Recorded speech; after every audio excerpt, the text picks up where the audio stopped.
So, 7. Medyo malaki yung agpat mo siya.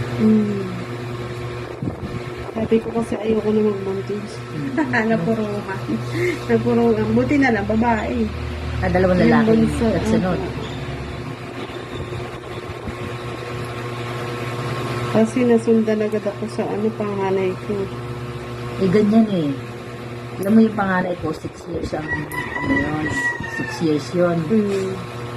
Kasi bali 3 taon kasi namatay yung isa, inabot siya ng 6 years.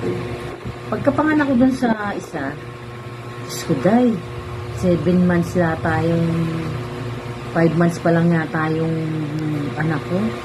Buntis na ako. Diretsuhan, hindi na ako niregla. Kaya yung anak ko, Diretso. nag-1 taon yung anak ko, sakto ng 1 taon siya ng January. March, nanganak na ako doon sa isa. Parang ganyan nga din ako. Sabi ko nga sa asawa ko, nahihiya ako. Ba't ka nahihiya? May asawa ka. Yung iba nga dyan, nagbubuntis walang asawa.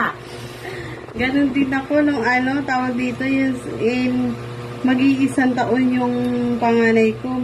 Nanganak ako, katapusan ng July. May ganyan. May ganyan. Parang diretsuhan agad. Hindi na ako niregla. Kami ng kapatid ko. Yung kapatid ko, March, pinanganak ako ng February. Mag-1 taon siya ng March, pinanganak ako ng February. Kaya tawag dito? Parang nag-agad sa ano. Kaya ang tagal din ng sundan kasi para nadala. Kasi syempre, dalawa agad. Buti na lang nung nanganganak ako, yung mga kapatid ko, wala pang mga asawa.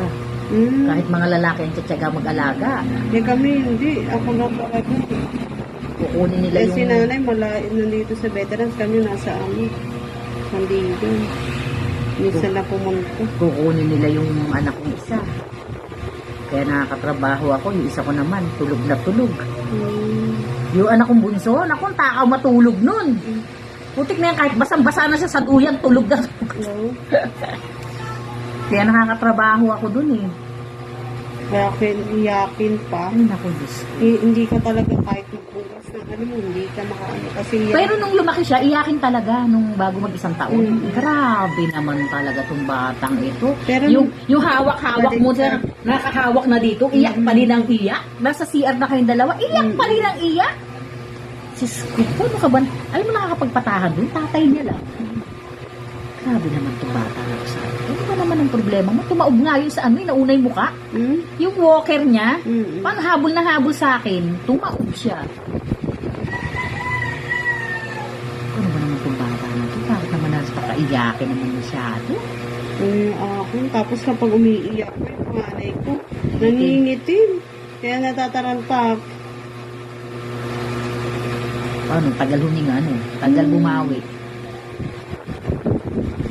Sabi ko na malengke nga lang ako, wala pa ako sa palengke, sa pa lang ako Sinundan na agad ako ng bayaw ko kasi nga umiiyak na. Balik na lang, sila na lang na malengke. Taragis yan. Grabe naman ba?